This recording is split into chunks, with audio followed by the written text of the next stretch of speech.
Nous allons passer au moment de la parole de Dieu. On va se lever.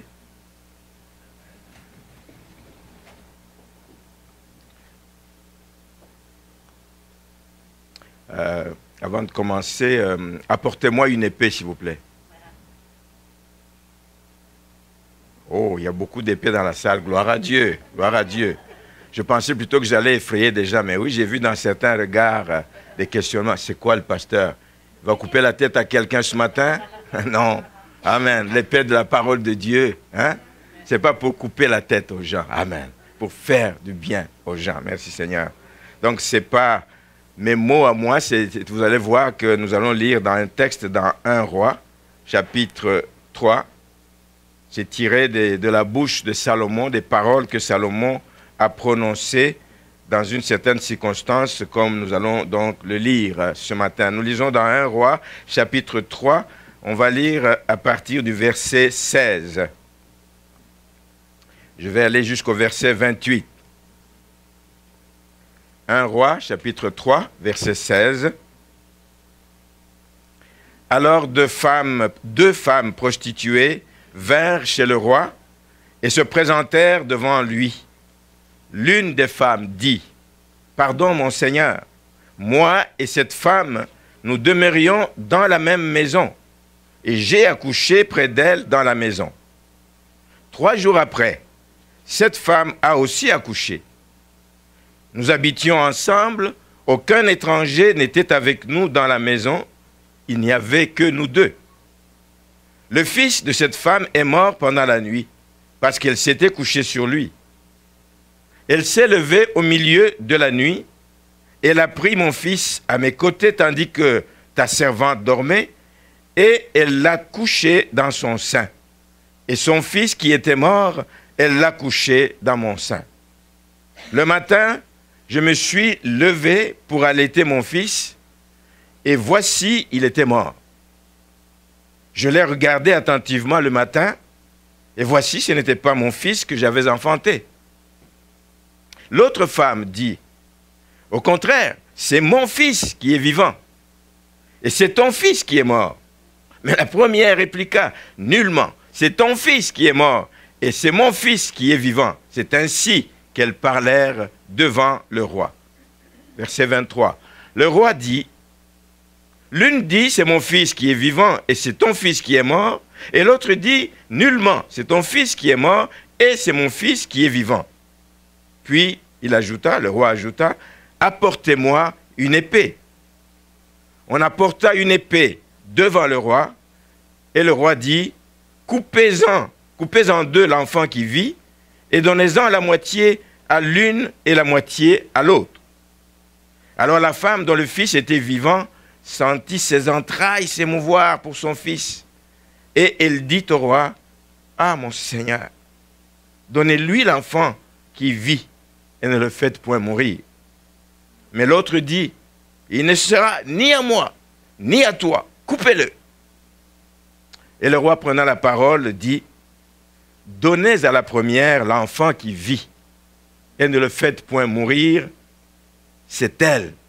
qui est sa mère. » Tout Israël apprit le jugement que le roi avait prononcé, et l'on craignit le roi, car on vit que la sagesse de Dieu était en lui pour le diriger dans ses jugements. Amen. Apportez-moi une épée. Ça va être ça le titre du message. Parce que c'est cette épée qui a changé le cours de cette histoire. Amen. C'est cette épée qui a transformé carrément le cours de l'histoire de ces femmes. Merci Seigneur. Alors c'est un message qui se situe dans le prolongement de ce que nous avons dit dimanche dernier. Ceux qui étaient là ou ceux qui ont suivi sur Internet savent que nous avons partagé, nous avons parlé au sujet de 2 expériences de désert. Des personnes qui ont vécu un temps de désert, un temps difficile, un temps où ils se sentaient seuls, comme abandonnés. On a parlé de la veuve qui venait de perdre son mari, un prophète, et qui était menacée par les créanciers. Avec ça, évidemment, elle courait le risque de perdre ses enfants. Imaginez pour une mère qui n'a plus que ses enfants, son mari est parti et on menace un désert. On menace de lui arracher ses enfants, c'est un désert. Nous avons parlé également du cas de ce général, un homme estimé de tous, un homme qui gagnait les combats, un homme qui était admiré, un homme, c'était un héros tout simplement, mais qui venait de découvrir aussi qu'il était atteint de la lèpre, une maladie grave, une maladie incurable. Question, qu'est-ce que je deviens? Le grand général atteint de la lèpre, il vivait un temps de désert. Ce matin, comme vous pouvez deviner, l'histoire de ces femmes ressemble pas mal à une histoire de désert également. C'est un autre désert. Ce n'est pas parce qu'il n'a pas duré longtemps. Ça se peut que cette histoire s'est déroulée sur 2-3 jours, ou sur une journée, ou sur quelques minutes, ou sur quelques heures de la journée. Comme ça s'est déroulé sur un temps très court, d'une journée ou deux. Mais ça n'enlève rien au caractère du désert. Parce que tu peux le vivre très brièvement, mais tu peux le vivre intensément. Intensément. Et il n'y a personne qui va savoir ce que tu traverses. Il n'y a personne qui peut se mettre à ta place pour comprendre ce que tu vis pendant ces quelques minutes, pendant ces quelques heures, pendant ces quelques jours. Un désert reste un désert. C'est un désert qui a été vécu intensément par deux femmes. La Bible nous dit que c'était deux prostituées, deux femmes de mauvaise vie, deux femmes qui vivaient ensemble, mais qui, toutes les deux, venaient de vivre une situation très, très difficile. Ces deux femmes qui, quelques jours auparavant, venaient d'accoucher. De mauvaise vie, mais elles venaient d'accoucher de 2 enfants. Malheureusement, à cause de la fatigue, à cause je ne sais pas de quoi, l'une d'elles, en se couchant, en dormant, s'est couchée sur son fils, tout jeune bébé, tout frêle, s'est couchée sur son bébé et l'a étouffé. Et l'enfant est mort. Alors, l'une d'entre elles, profitant donc du sommeil, hein, c'est celle qui s'était couchée sur son enfant, profitant du sommeil de sa coloc, on va dire ça, sa colocataire, parce qu'ils étaient 2 dans une maison, il n'y avait personne d'autre dans cette maison, a profité du sommeil de l'autre maman pour aller changer l'enfant.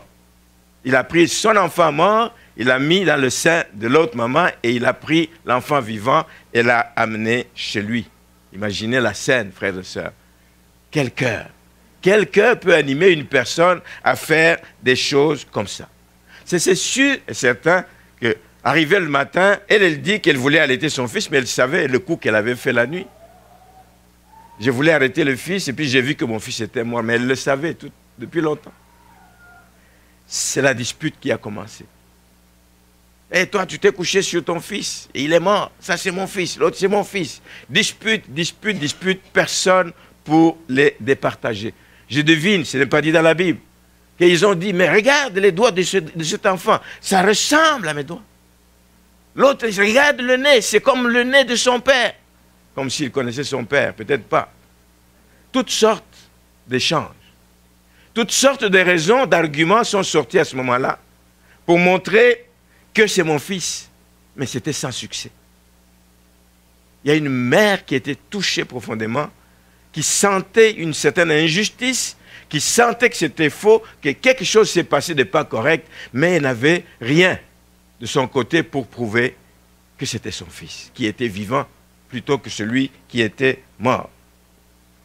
J'imagine qu'avant de se rendre jusqu'au roi, ils sont allés dans ce qu'on pourrait appeler aujourd'hui le tribunal de paix, de quartier, le tribunal de première instance, pour présenter leur cas, pour dire, regarde ce qui se passe, elle prétend que c'est son fils et c'est mon fils. Le tribunal n'a pas pu trancher, parce qu'il n'avait pas d'éléments qui peuvent permettre de trancher. Et comme l'affaire ne pouvait pas rester là, l'une et l'autre croyaient que c'est elle qui avait raison, et ils ont porté l'affaire jusqu'au haut niveau chez le roi Salomon. À l'époque, le roi était roi et il était juge en même temps. Mais c'est un texte de quelques versets, mais qui qui contient beaucoup d'enseignements qu'on peut appliquer dans toutes sortes de domaines. Je vais essayer ce matin et dimanche prochain, ça va être sur 2 dimanches, de tirer quelques leçons, quelques enseignements que l'on peut voir dans ce texte. D'abord, le premier constat que nous faisons dès le début de la lecture, nous avons affaire à 2 femmes prostituées. Mais Salomon savait le statut de ces femmes, mais il ne s'est pas arrêté sur le statut de ces femmes. Il aurait pu dire, oh, mais c'est des femmes de mauvaise vie, écoutez, on n'a pas de temps à perdre avec ces gens. Quand tu es élevé en dignité, quand tu es roi, quand le Seigneur t'a placé à ce niveau-là, il t'a placé là-bas pour que tu serves tout ton peuple, sans distinction. Tu es roi pour les riches, tu es roi pour les pauvres. Tu es roi pour les gens de bonne vie, tu es roi pour les gens de mauvaise vie. Salomon ne s'est pas arrêté parce qu'il était juge pour tout le peuple. Et je voudrais, comme chrétiens, comme enfants de Dieu, comme Église, que nous-mêmes nous puissions tirer des leçons. Que l'Église, les chrétiens, nous devons prendre soin de tous dans la maison du Seigneur. Sans favoritisme aucun, sans avantager quelques-uns, sans esprit de classe dans l'Église du Seigneur. Nous sommes tous enfants de Dieu. Nous avons tous été rachetés à un grand prix. Nous avons tous de la valeur aux yeux de notre Père. Et l'Église, à ce titre, comme j'aime le dire, c'est comme un hôpital. À l'hôpital, on accueille tous les malades. On accueille tout le monde. À l'Église, c'est la place où se trouvent les faibles et les forts. Tous ont des droits. C'est la place où il y a les riches et les pauvres. À l'Église, c'est la place où il y a les gens instruits et les gens pas instruits. À l'Église, c'est la place où il y a des gens que nous qualifions de sans manière ou des gens qui savent se tenir dans la société. Tous ont droit de citer dans l'Église du Seigneur. Tous sont importants aux yeux de leur Père, qui est votre Père, qui est notre Père à tous. Et Seigneur en même temps. Il est leur Créateur. Premier constat, pas de favoritisme dans la maison de Dieu. Nous avons des obligations vis-à-vis de tous. Il y a un deuxième constat qui ressort de ce texte, c'est que nous lisons que l'incident qui est à la base de ce passage s'est produit la nuit pendant que les gens étaient en sommeil, pendant que les gens dormaient. Ce n'est pas qu'on empêche aux enfants de Dieu de ne plus dormir la nuit, de veiller tout le temps, mais je veux parler plus de l'aspect de sommeil spirituel auquel les enfants de Dieu sont exposés. Ces 2 femmes, pendant leur sommeil, pendant qu'elles ne contrôlaient plus rien, à cause de la fatigue, à cause de tas de choses, c'est là que l'une a étouffé son fils et l'autre a procédé à ce trafic, à cet échange malsain qui s'est fait pendant que les 2 dormaient. Que ceci illustre les dangers qui guettent les enfants de Dieu, frères et sœurs, qui sont endormis spirituellement. La Bible, à plusieurs reprises, nous invite à veiller, parce que l'ennemi rôde, cherchant qui dévorer. L'ennemi vient, et quand il vient pas pour nous cajoler, il vient pour voler, il vient pour égorger, il vient pour détruire. Quand vous êtes dans la distraction, quand vous êtes dans un sommeil spirituel, l'ennemi fait rage. C'est vrai pour des individus, c'est vrai pour des églises, parce qu'il y a des églises qui peuvent être endormies. Endormis sur leur laurier, endormis parce que la salle est pleine, endormis parce que tout va bien, les finances sont bonnes, on vient d'acquérir un bâtiment, endormis. Ce n'est pas le temps de dormir. L'ennemi n'est pas content qu'on ait acquis le bâtiment. L'ennemi fait des coups bas. Et il ne va pas arrêter de sitôt, je vous l'assure. Donc, ce n'est pas le temps de sommeiller spirituellement, c'est le temps de redoubler d'efforts, c'est le temps de prier et de prier sans cesse. Nous sommes en train d'étudier, ou nous venons plutôt de terminer mercredi dernier l'étude de l'épître de Paul aux Éphésiens.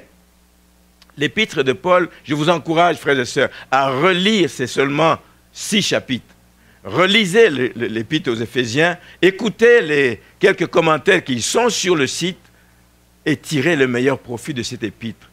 Nous avons parlé notamment du type de vie, du type de marche qu'un enfant de Dieu doit avoir. Un chrétien ne peut pas vivre n'importe comment. Il y a un mode de vie, il y a un style de vie, il y a un type de vie qu'un enfant de Dieu doit mener. Et quand on lit, je vais juste lire un passage dans Éphésiens 5, le verset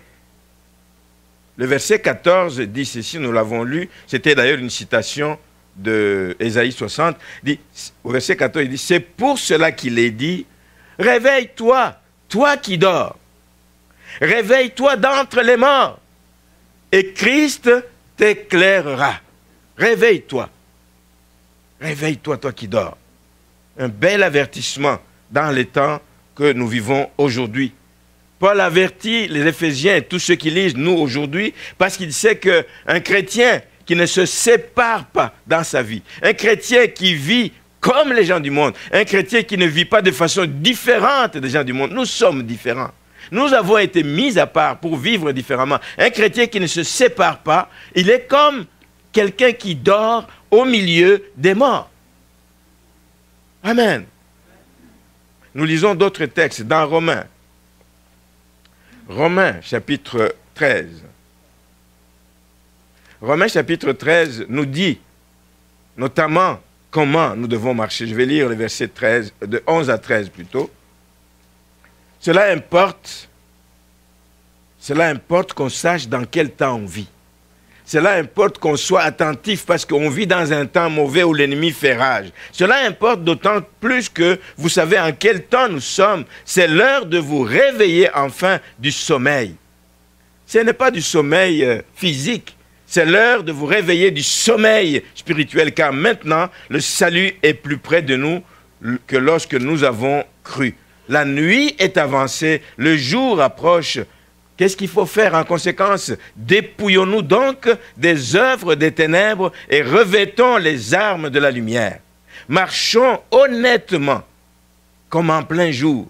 Un enfant de Dieu ne peut pas marcher en se disant « personne ne me voit, personne ne sait ce que je fais, personne ne sait ce que je dis, personne ne sait ce que je pense ». Marchons honnêtement, comme en plein jour, loin des orgies, loin de l'ivrognerie, de la luxure et de la débauche, des querelles et des jalousies. Mais revêtez-vous du Seigneur Jésus-Christ et n'ayez pas soin de la chair pour en satisfaire les convoitises. Donc, nous devons vivre, frères et sœurs, en nous séparant du mal compte tenu de l'urgence du moment. Dans 1 Thessaloniciens chapitre 5, nous lisons ceci au verset 6. Même chose. Ne dormons donc point comme les autres. Ne dormons donc point comme les autres, mais veillons et soyons sobres. Nous devons savoir veiller, car ceux qui dorment, dorment la nuit, et ceux qui s'enivrent la nuit, etc. Mais dormons pas comme les autres, mais veillons et soyons sobres, parce que nous sommes prévenus que l'ennemi est à nos trousses. Donc, dans ces textes, dans tous ces versets, c'est un appel, Paul insiste sur un appel à la séparation. Séparation des mauvaises fréquentations. Ne vous asseyez pas sur le banc des moqueurs. Séparez-vous des mauvaises habitudes, parce que ce n'est pas des choses qui bénissent le cœur de Dieu. Seule la séparation va vous permettre de vivre. Seule la séparation va vous permettre d'être vigilant. Seule la séparation va vous permettre d'avoir la sagesse. Tout ça, c'est dans l'épître aux Éphésiens, chapitre 5, verset 8. Seule la séparation va vous permettre d'être rempli de l'esprit. Seule la séparation va vous permettre de marcher comme des enfants de lumière. Seule la séparation vous évitera de vous trouver par moments sur des voies sans issue. C'est cela qui va arriver. Amen. La séparation nous aide. C'était le deuxième constat, donc l'incident s'est produit pendant que les deux femmes sommeillaient et c'est un appel nous-mêmes à faire attention, à veiller et à ne pas marcher n'importe comment pendant ce temps-là. Le troisième constat que nous voyons dans ce texte, c'est que quand ces deux femmes se présentent aussi bien devant le premier tribunal que devant le roi Salomon, il n'y avait pas de témoin. Et c'est difficile.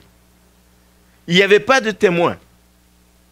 Et à l'époque, ce n'est pas comme aujourd'hui. Même quand il n'y a pas de témoin, aujourd'hui, elle le dit, il y a des tests d'ADN qui peuvent aider à déceler le degré de parenté avec cet enfant, avec une des femmes. Ou alors, il va y avoir ce que la police utilise, les détecteurs de mensonges. Ils n'avaient pas ça. Alors, je me suis dit, ah, mais ça, c'est une patate chaude dans les mains de, dans les mains de Salomon. Il devait user de sa conscience, il devait user de sa sagesse, il devait user des moyens divins, pas humains, des moyens divins pour venir à bout de cette histoire. Donc, c'était un cas de conscience devant lequel Salomon se trouvait. Il pouvait, en tant qu'être humain, il pouvait se tromper. Il pouvait se tromper. Donc, il n'y avait que la parole de ces deux femmes. La Bible nous dit que ce n'étaient pas des gens de bonne vie, c'était des prostituées. Hein? Mais la Bible nous dit aussi que les deux ont accouché quasiment en même temps, à 3 jours d'intervalle. Donc, c'est un enfant qui pouvait appartenir à l'une comme à l'autre. Donc, c'est très difficile. Les deux habitaient la même maison. Il n'y avait pas d'autres partenaires. Amen. Donc, elles avaient tout en commun et c'était difficile de départager. Tout semblait donc se ressembler là-dedans. Donc, il y avait vraiment un risque de se tromper, même de la part de Salomon. Mais, comme Dieu était avec Salomon. Et Dieu était avec Salomon, si vous allez au début du chapitre 3 de 1 Roi, chapitre 3, qui nous montre à partir du verset 5, quand il a été élevé donc, au niveau de dignité. Au verset 5, on va lire « À Gabaon, l'Éternel apparut en songe à Salomon pendant la nuit, et Dieu lui dit, « Demande ce que tu veux que je te donne. » J'aimerais bien que le Seigneur me demande ça. Amen. Parce que je sais que ce que je veux lui dire, si c'est dans sa volonté, il va le faire. Et Salomon répondit, et j'aime la réponse de Salomon. Il dit, tu as traité avec grande bienveillance ton serviteur David, mon père, parce qu'il marchait en ta présence dans la fidélité, dans la justice et dans la droiture de cœur envers toi. Tu lui as conservé cette grande bienveillance et tu lui as donné un fils qui est assis sur son trône, comme on le voit aujourd'hui. Maintenant, Éternel, mon Dieu, tu as fait régner ton serviteur à la place de David, donc Salomon, et moi, je ne suis qu'un jeune homme. Je n'ai point d'expérience. Il est sage.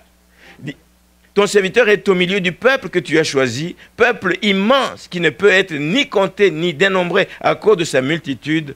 Voici ce qu'il demande au verset 9. Accorde donc à ton serviteur un cœur intelligent. Pas l'intelligence livresque, mais une intelligence qui permet de juger le peuple, qui permet de discerner le bien et le mal. Car qui pourrait juger ton peuple, ce peuple si nombreux? Et le verset 10, la Bible dit que cette demande de Salomon plut au Seigneur. Waouh! Cette demande plut au Seigneur. Il dit, mais puisque c'est là ce que tu me demandes, puisque tu ne demandes pour toi ni une longue vie, ni le succès, ni les richesses, ni la mort de tes ennemis, et que tu demandes de l'intelligence pour exercer la justice, voici, j'agirai selon ta parole. Je te donnerai un cœur sage et intelligent, de sorte qu'il n'y aura eu personne avant toi et qu'on ne verra jamais personne de semblable à toi. Extraordinaire comme promesse. Et Dieu est derrière ses promesses. Et Dieu lui a donné la sagesse. Et Dieu lui a donné le cœur intelligent qui va l'aider dans cette situation inextricable devant laquelle il se trouvait. Il n'avait que la parole de ces deux femmes, mais comme Dieu était avec Salomon, conformément à cette promesse, il a demandé la sagesse, Dieu la lui a donnée, et surtout que sa demande a plu à Dieu. Je ne sais pas, frère, sœur, ce que toi tu demandes à Dieu dans tes prières. L'argent, le succès, le bonheur, je ne sais pas ce que tu demandes au Seigneur. Quand nous avons étudié le livre d'Éphésiens, en terminant le chapitre 6 d'Éphésiens, on a vu que Paul demandait que les gens d'Éphèse prient pour lui afin qu'il soit en mesure d'accomplir sa mission. Sa mission était capitale, sa mission était primordiale. Que je puisse accomplir ma mission, mais que je puisse le faire aussi avec assurance. Assurance que je ne suis pas seul, assurance que Dieu est avec moi. Voici de belles prières à demander à Dieu. Éphésiens 6, 19. Voici de belles prières à demander. Qu'est-ce que tu demandes? Est-ce que tu demandes ce qui te plaît toi, ce qui fait ton affaire, ou ce qui fait l'affaire du Seigneur? Est-ce que tu demandes ce qui t'élève toi, ou ce qui élève le Seigneur? En fonction de ta demande, le Seigneur saura si oui ou non il va répondre à ton besoin. Et le choix que tu fais et les prières que tu élèves feront la différence dans ton appel et dans ta vie. Ça va faire la différence dans l'impact que tu vas avoir, oui ou non, auprès de ceux vers qui le Seigneur t'envoie. La motivation des prières que nous faisons, la motivation des décisions que nous prenons est importante. Si elle n'est pas bonne, ben, tu risques d'en vouloir aux gens. Quand ta motivation n'est pas bonne, tu vas en vouloir aux gens autour de toi en disant c'est à cause de lui, c'est à cause d'elle, c'est à cause de qui. Non, n'en veux à personne. Tu vas t'en vouloir à toi-même parce que c'est ce que tu as demandé. Amen. Voilà, donc avec ces trois constats, je vais essayer maintenant d'examiner la décision qui a été prise par Salomon, qui a été une décision qui n'a pas été prise de façon précipitée. Ce n'est pas une décision, il a dit, bon, écoute, j'ai un rendez-vous. Non, non, il a pris son temps. Parce que ces personnes étaient importantes malgré leurs conditions de mauvaise vie. Il a été pas précipité dans sa décision, il y est allé méthodiquement, mais il y est allé progressivement aussi. Alors nous voyons d'abord qu'il a écouté ces deux femmes. Il ne pouvait pas se fier sur ce qu'on lui dit, voilà, il y a deux femmes ici qui ont vécu ça et ça, non. Qu'elles viennent elles-mêmes, qu'elles parlent devant moi. Amen. Il a pris son temps. Il a écouté tous les détails. Mais, qu'est-ce que nous voyons dans l'attitude de ces femmes? Mais je vais y revenir davantage la semaine prochaine. Mais on peut voir que la première femme qui a pris la parole était toute excitée, multipliait des paroles. Son intervention est du verset 17 jusqu'au verset 21. Elle parle, elle ne laisse pas le temps à l'autre de parler. Elle est toute excitée, elle prend tout le temps, etc., pour attirer l'attention sur elle. Et même le fait de parler beaucoup, elle ne sait même pas ce qu'elle est en train de dire. Je vous l'ai fait remarquer tout à l'heure. Le verset 19 dit ceci, que le fils de cette femme est mort pendant la nuit. Comment tu sais? Toi-même, tu dormais? Hein? On multiplie les paroles, on ne sait pas qu'on est en train de se mettre soi-même dans le piège. Elle dit, le fils de cette femme est mort pendant la nuit parce qu'elle s'était couchée sur lui. Il dit qu'elle s'est levée au milieu de la nuit. Mais les deux, vous dormiez. La Bible dit que les deux étaient endormis quand ces choses sont arrivées. Il dit, elle s'est levée au milieu de la nuit, elle a pris mon fils à mes côtés. Donc tu sais qu'elle a pris ton fils à tes côtés. Ça veut dire que tu l'as senti. Pourquoi tu n'as pas réagi à ce moment-là? Tandis que la servante dormait, il dit, en plus, et elle l'a couché dans son sein, et son fils qui était mort, elle l'a couché dans mon sein. Le matin, je me suis levé pour allaiter mon fils. Tu sais que la nuit, elle l'a fait, et tu te lèves le matin pour allaiter ton fils? Non. Et tu t'aperçois que ce n'est pas ton fils que tu avais enfanté. Multiplication des paroles pour s'exposer, se mettre à nu tout à fait elle-même. Comment est-ce qu'elle s'est rendue compte que ce n'était pas son fils? Comment elle s'était rendue compte que c'était la mort qui avait frappé le fils de l'autre? Mais regarde la réaction de la coloc. Juste en un verset, elle réagit, il dit, au contraire de tout ce que tu viens de dire, c'est mon fils qui est vivant et c'est ton fils qui est mort. Point. Mais l'autre intervient. Ne laisse pas même pas le temps de parler, intervient. Multiplication des paroles, c'est comme des signes déjà qui montrent qu'elle est toute excitée parce qu'elle sait qu'elle n'a pas raison. Mais il restait quand même une confusion jusque-là, parce que rien n'indiquait véritablement qui a raison, qui a tort. Et c'est là que, dans sa sagesse, qui est une sagesse divine, il a pris la parole et il demande qu'on lui apporte une épée et qu'on coupe l'enfant qui vivait, qui était en vie, qu'on le coupe en deux. On donnera la moitié à l'un, on donnera la moitié à l'autre. Mais d'où lui vient cette sagesse? D'où lui vient cette idée? De Dieu sans doute. Mais Dieu travaille de plusieurs manières. Dieu peut-être réalise sa promesse qu'il lui a faite au début. Il dit, écoute, je te donnerai la sagesse que comme personne d'autre n'a eu. Je te donnerai un cœur intelligent pour juger les gens. Ça vient certainement de Dieu. Mais on peut penser aussi que cette sagesse est le résultat des bons conseils que Salomon a reçus de son père David. Avant de mourir, David a pris le temps de parler à son fils. David a pris le temps de conseiller à son fils, hein, conformément à ce qui est demandé aux Israélites à l'époque. Nous l'avons lu dimanche dernier dans le livre de Deutéronome, chapitre 16, l'obligation, chapitre 6. Je vais lire juste le verset 7. On parle des commandements que je te donne aujourd'hui au verset 6, seront dans ton cœur. Tu les inculqueras à tes enfants et tu en parleras. Tu parleras des choses que Dieu exige. Tu parleras de ce que tu en parleras dans ta maison. Tu en parleras quand tu iras en voyage. Il n'y a pas de vacances. Tu en parleras quand tu te coucheras. Et tu en parleras quand tu te lèveras. David l'a fait avec son fils. Il a parlé à son fils. Il a parlé des lois de Dieu. Il a parlé des différentes lois qu'il y a. Si vous allez dans le livre d'Exode, chapitre 21, 22, 23, il y a toute une série de lois qui sont diffusées là-dedans et qui permettent donc de régler toutes les questions, toutes les disputes civiles en Israël. Si vous allez au chapitre 21, on parle des lois sur les relations entre le maître et l'esclave.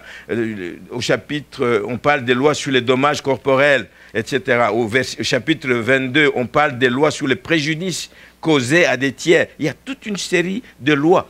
Et c'est des livres que le peuple d'Israël connaissait. On les lisait à leurs enfants, ils savaient. Donc ça se peut que c'est des choses qu'il a entendues dans ces lois qui lui reviennent à l'esprit. Et effectivement, quand vous allez dans le chapitre 21 de Exode, le verset 35, au verset 35, il est dit ceci.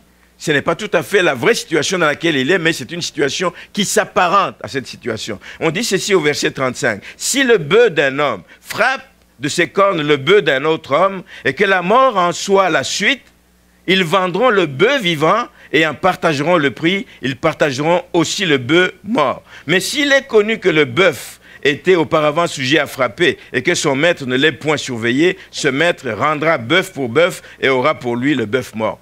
S'inspirant peut-être de ça, il a dit, apportez-moi l'épée, on va couper ceci en deux, on va donner une partie à l'une, on va donner une partie à l'autre. Ça se peut que ce soit ça. Donc, David a pris le temps d'inculquer, de donner des conseils à son fils, et donc son fils peut s'être inspiré. D'où l'importance. Je l'amène parce que ça montre l'importance de connaître la parole de Dieu. Tu peux te trouver dans une situation et la parole de Dieu peut venir régler ton problème. Tu ne sais pas comment régler une situation. Tu ne sais pas quelle réponse donner à une personne. Mais quand tu connais un verset de la parole de Dieu qui peut venir à l'esprit, tu le donnes à la personne devant toi et ça vient régler le problème parce que la parole de Dieu est source de sagesse. Donc, il faut s'en inspirer en cas de besoin. Dans les décisions que nous devons prendre, dans des choix que nous devons faire, nous avons la parole de Dieu. Allons chercher dans la parole de Dieu ce qui peut nous aider à régler ces choses. Donc, maintenant, avant même de se servir de cette épée, juste en évoquant l'épée, juste en demandant « apportez-moi l'épée », que ces femmes savent à quoi elle va servir. Il n'a pas encore dit « maintenant prenez l'enfant coupé », mais juste en évoquant cette épée, alléluia, quelque chose s'est passé dans le cœur de ces deux femmes. L'évocation de l'épée a tout déclenché. L'évocation de l'épée est allée rentrer dans le cœur de ces femmes. Le véritable cœur de ces femmes a commencé à se révéler à partir de ce moment-là. L'évocation de l'épée. La parole de Dieu, la parole de sagesse que Salomon a eue, a poussé les femmes, les deux femmes, à se dévoiler. Il n'a rien fait d'autre, juste évoquer, d'amener l'épée. Et nous allons voir que l'épée, c'est la parole de Dieu. Amen. C'est la parole de Dieu. Une arme plus tranchante qu'une arme à double tranchant, on va le voir tout à l'heure. Cette épée, l'évocation de la parole de Dieu a permis à ces femmes de se dévoiler, a permis à ces femmes de montrer quelle vision, quelle était pour elles la valeur qu'elle accordait à la vie d'un être humain. Parce que vous savez ce qui s'est passé. Quand celle qui n'est pas véritablement la mère a vu qu'on a apporté l'épée, il dit « Ok, qu'on coupe en deux et qu'on donne la moitié à l'une, comme ça tous les deux nous allons manquer l'enfant vivant. » Ça révèle le cœur de cette femme. Ça révèle qu'elle n'accorde aucune valeur à la vie. Ça montre la vision et la valeur qu'elles accordent à la vie. L'évocation de cette épée. Et c'est la même chose que produit l'épée de l'esprit qui est la parole de Dieu. Quand la parole de Dieu sort, nous lisons dans Éphésiens, non pas dans Éphésiens, dans Hébreux. Hébreux le chapitre 4.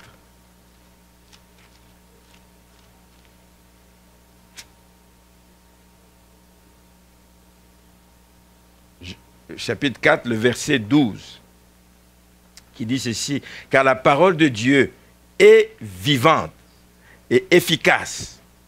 Elle est plus tranchante qu'une épée quelconque à deux tranchants.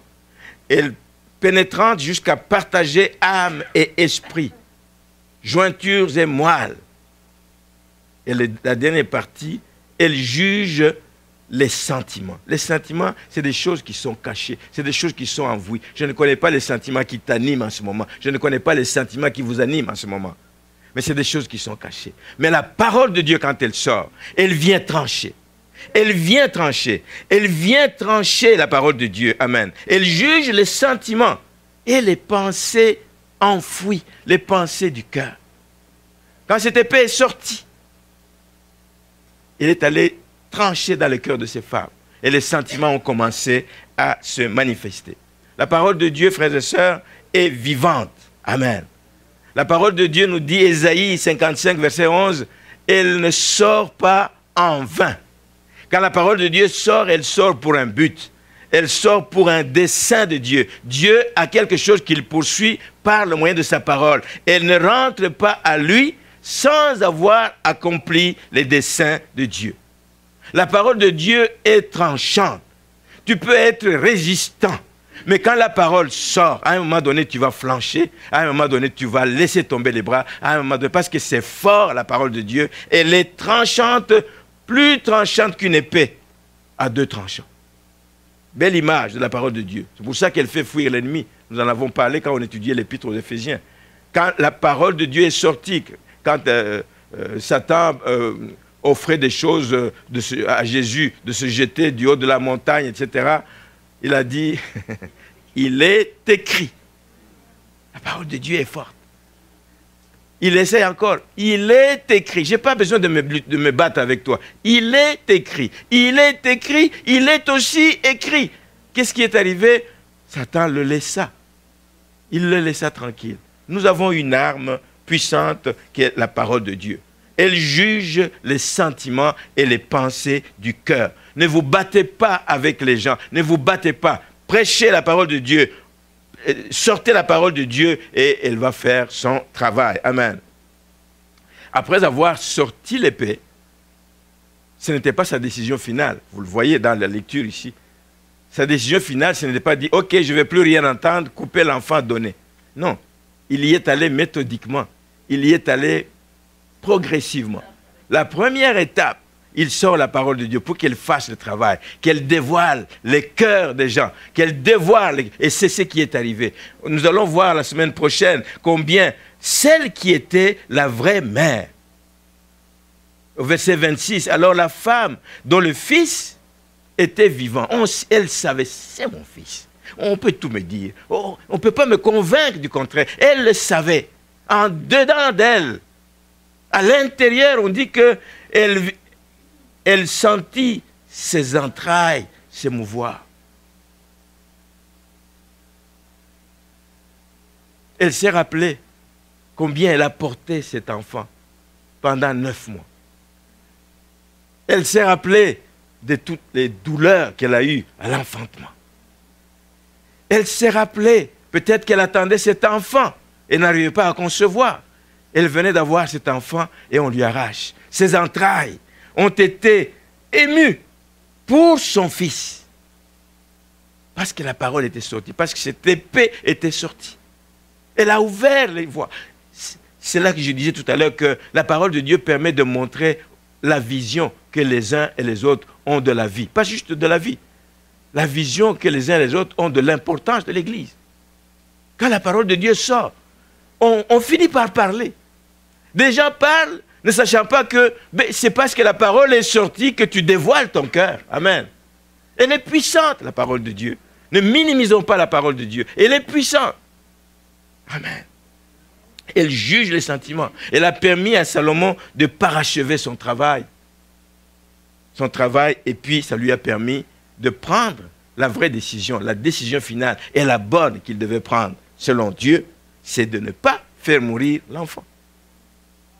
La femme qui voulait tricher a cru que la décision finale, c'était de couper l'enfant et de trancher en 2 morceaux. Et c'est pour ça qu'elle s'est vite réjouie en disant,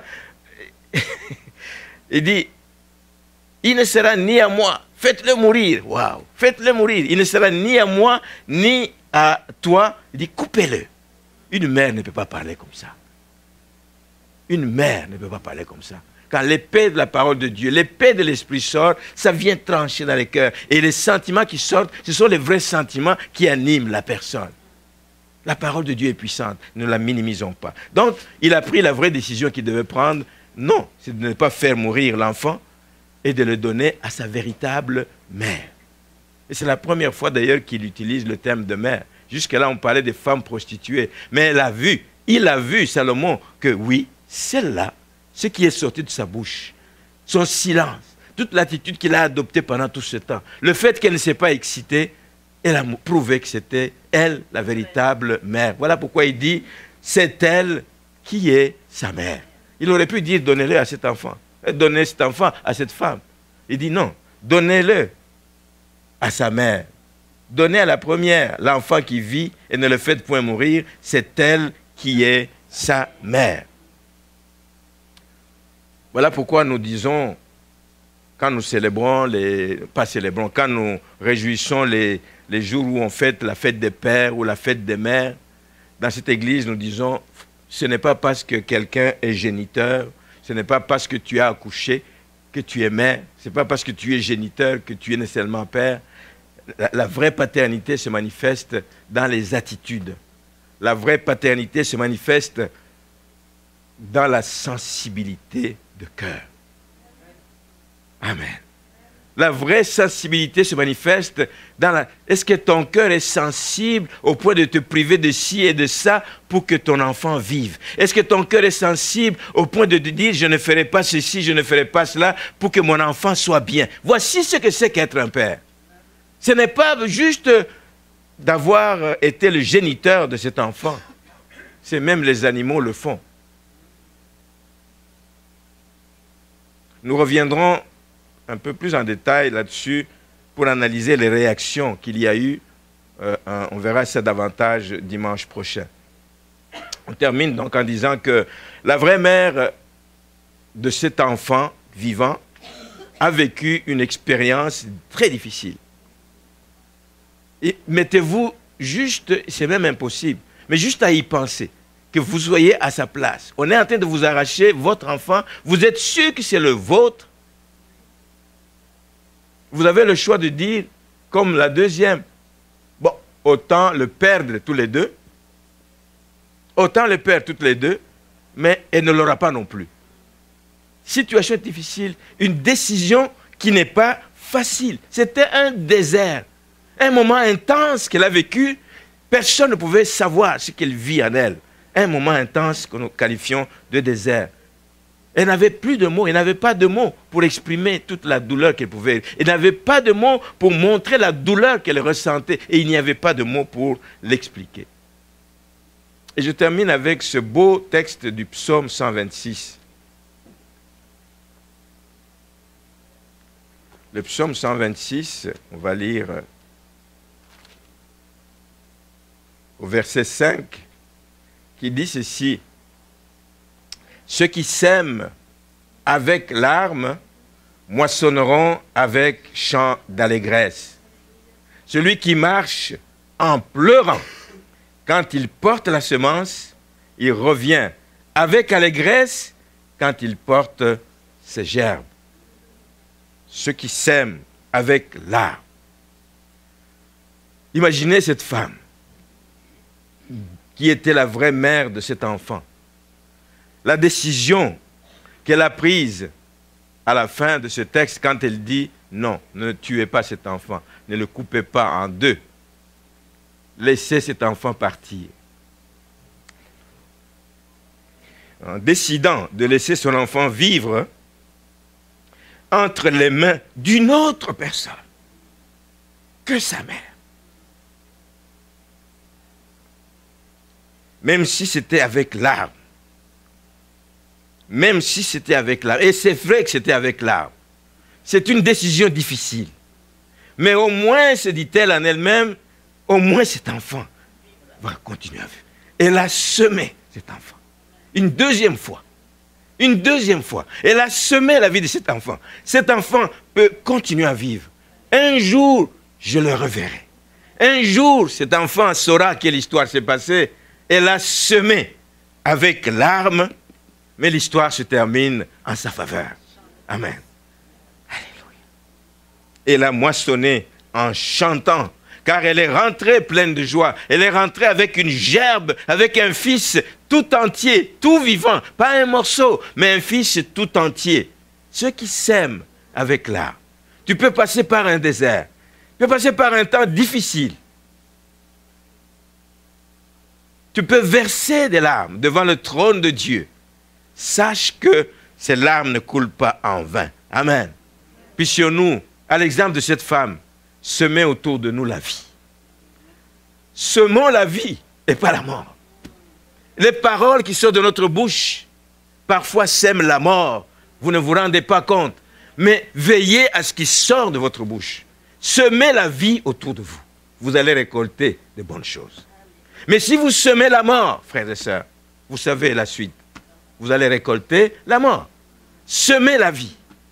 Semons la vie. La vie d'un enfant, la vie d'un couple, la vie d'une famille, la vie d'une église, la vie d'un pays. Semons la vie. Soyons des témoins qui semons la vie. C'est à cela que le Seigneur nous a appelés. Nous sommes porteurs de vie dans un monde mort. Nous sommes porteurs de lumière dans un monde de ténèbres. Nous sommes porteurs de vie. Amen. Une lourde responsabilité sur laquelle je vous laisse ce matin. Si vous le faites, vous serez dans la joie. Amen.